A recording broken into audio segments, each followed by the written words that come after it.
સ્વામી બાપા, અમારા જીવનની અંદર અમારે સંપની ભાવના વૃદ્ધિ પમાડવી છે. અમારા જીવમાં સંપની ભાવના દ્વારા બળ પ્રાપ્ત કરવું છે. તો આપ એવું માર્ગદર્શન આપો કે અમારા જીવનમાં આ સંપની ભાવના એ વૃદ્ધિ પામે. સ્વામિનારાયણ ભગવાનની જય. પહેલાં તો મનમાં થવું જોઈએ કે મારે સંપ રાખવો છે, સંપ રાખવો છે. ત્યાંથી શરૂઆત થાય. હવે એવું મનમાં ના હોય તો ગમે એટલું સાધન કરે પણ બધું નિષ્ફળ જાય. એટલે પહેલાં તો સંપની ભાવના રાખવી અને પછી એ રીતે પ્રવૃત્તિ કરવી કે સંપ વધે એ માટે આપણે દાખલો કરો. સ્વામી બાપા, અમે સંપ વધે એના માટે પ્રયત્ન પણ કરતા હોઈએ છીએ. અમારા કુટુંબ પરિવારની અંદર, સત્સંગની અંદર સંપ વૃદ્ધિ પામે એના માટે સૌ પ્રયત્ન પણ કરતા હોઈએ છીએ. પણ ઘણીવાર જ્યારે પરિવારના સભ્યોના અવગુણ જોવામાં આવે, સત્સંગની અંદર હરિભક્તોના અવગુણ જોવામાં આવે, ત્યારે આ સંપ રહેતો નથી અને એના અવગુણ તરફ અમારી દૃષ્ટિ એ પહોંચી જાય છે. તો એવા સમયે સંપની ભાવના આવી વિપરીત પરિસ્થિતિમાં પણ દ્રઢ રહે એના માટે શું કરવું એ અંગેનું આપ માર્ગદર્શન આપશો.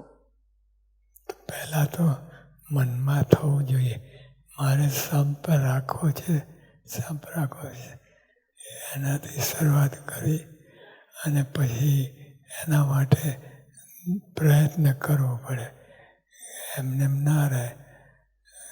બે જણ આંટી હોય એટલે આંટી મૂકીને ભેગા થઈ ગયું. હવે સત્સંગમાં ઘણા ઠેકાણે આપણે જોયું છે.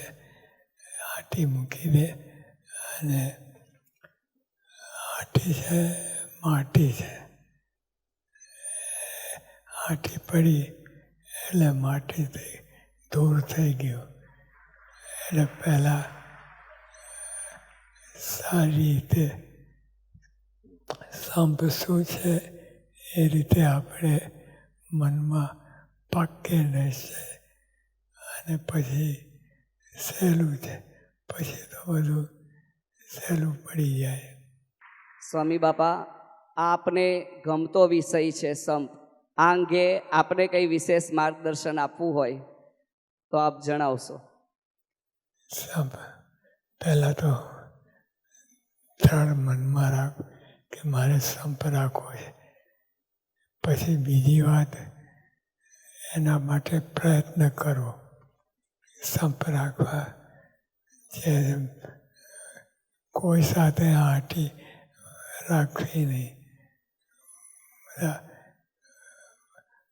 પોતે સ્વતંત્ર. આપણે એ તો આપણો વિષય છે પોતાનો કે મારે કોઈ સાથે આંટી રાખવી નથી.